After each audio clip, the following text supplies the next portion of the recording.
And live from East Rutherford, the Yes Network presents NBA basketball. Tonight, the Nets, looking for their fourth win in a row, take on the San Antonio Spurs.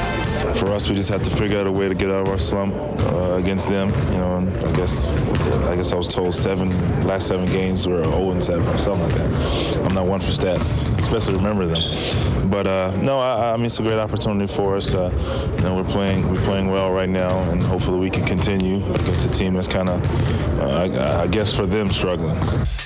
Carter, played by Hawthorne. Here's Carter for downtown for the win. Yes! It's all over. Vince Carter at the buzzer from downtown. Man, that was incredible. Down 2 points, and he weaved through, came off a pick, shot it from like 40 feet, went in all net. And I mean, with that shot, I think it carried great confidence with us.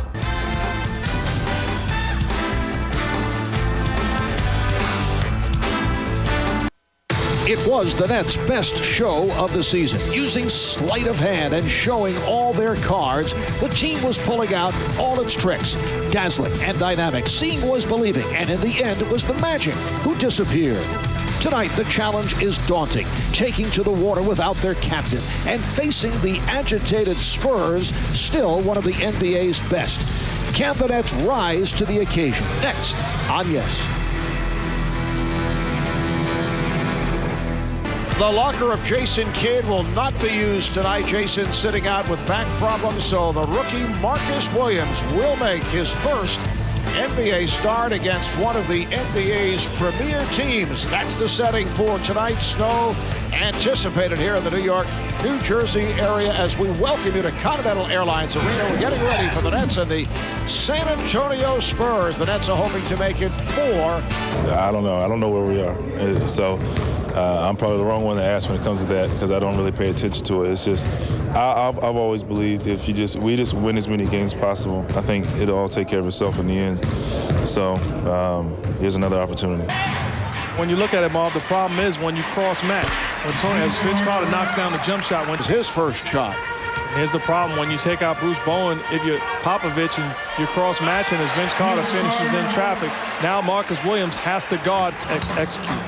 Finley battling with Carter down low as Carter looks to post up. Here's Carter over Duncan, a beautiful move to give the Nets a 9-8 lead. And Vince Carter understands it's not up to him to score 50 tonight, but he has to be the facilitator. He has to be the guy looking to be aggressive and create offense for his teammates even more so than normal. From the University of California, coming over from the Denver Nuggets. Nice play, Mikey Moore off the lead pass. And dare I say it, Marv, Vince Carter was the facilitator that time on the offensive end. Pick and roll, Mikey Moore sets it, rolls to the basket, Vince Carter delivers the basketball. That's how you get your teammates involved. Into the starting lineup. Well, pick and roll basketball, and there's Mikey Moore attacking the basket off the delivery. Defense cannot come quick enough. You have to force him to get rid of the ball.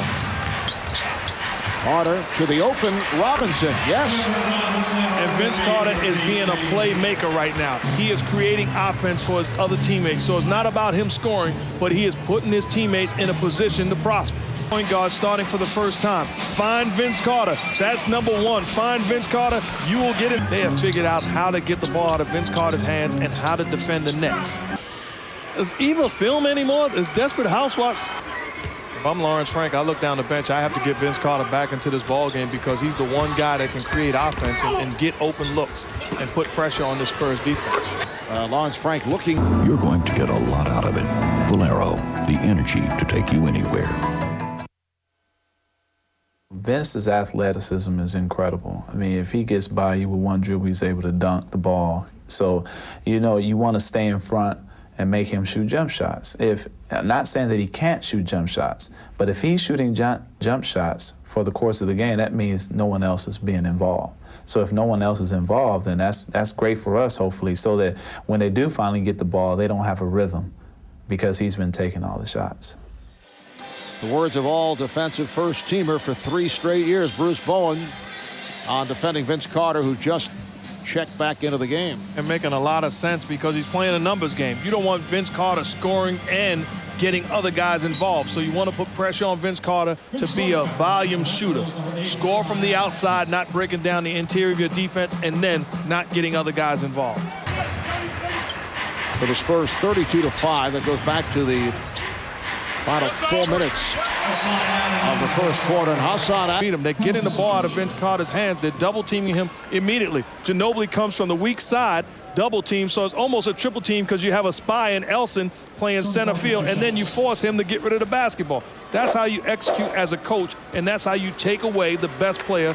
10 points for Parker. Duncan, sitting down at this moment, has 13. There's Carter on a post-up. So what you do to eliminate the immediate double team of Vince Carter is put him on the move. He catches the ball on the block and can score before the double team has a chance to come. Nets missed 13 consecutive field goal attempts. Carter with the steal, took it away from Duncan, and Carter tomahawks it down. I wish I could jump like that. At some point, Vince Carter got the ball, looked at Brent Barry as if to say, stay out of this, mind your business. This is between me and the rim. No question about it. But Vince Carter, take a look here, gets the steal, looks at Brent Barry and says, I know you was a slam dunk champion, but not anymore. That wasn't even right. He just threw it in the rim. That wasn't a dunk. He just threw it. Yeah, Mark, there was no teardrop in my arsenal. Strictly jump shots off screens or double pick. Defense at its heels, and then it allows Tim Duncan to get a second shot opportunity. Is Carter. I said table. I don't know if shows picked it up. All right, here is Carter as this third quarter gets underway. Carter with 17 points. A tournament of the inactive list. Vince Carter trying to put it down, extending, but he drew the foul. It is on Duncan. If they had a tournament of the inactive list, the Nets could win it all. When you talk about Jason Kidd, Richard Jefferson, and Nate Christie, they would be the favorite. As Vince Carter tries to climb Tim Duncan, but they would absolutely be the favorite. Richard Jefferson recovering from ankle surgery. He is off crutches. Wrap-around pass coming off the pick and roll around Tim Duncan in the seams. I do that at the pool table, Marv. It's an 8-ball corner pocket right there. This is just a good look. Vince Carter around the defense, threading the needle. Mikey Moore not able to finish. Will be tomorrow night against Detroit at the Palace. Here's House going all the way. And the Nets chipping away. It's down to 15. The line by the Spurs. Vince Carter on the floor right now. It's awfully tough to create offense with no Vince Carter. They have a 2.5 game lead on the, and he takes all the way. Active on the defensive end and hands it. Waved by Duss, and Mark is throwing in a Moses Malone DVD to use Vince. Spurs up now by 20 with just under 7 remaining.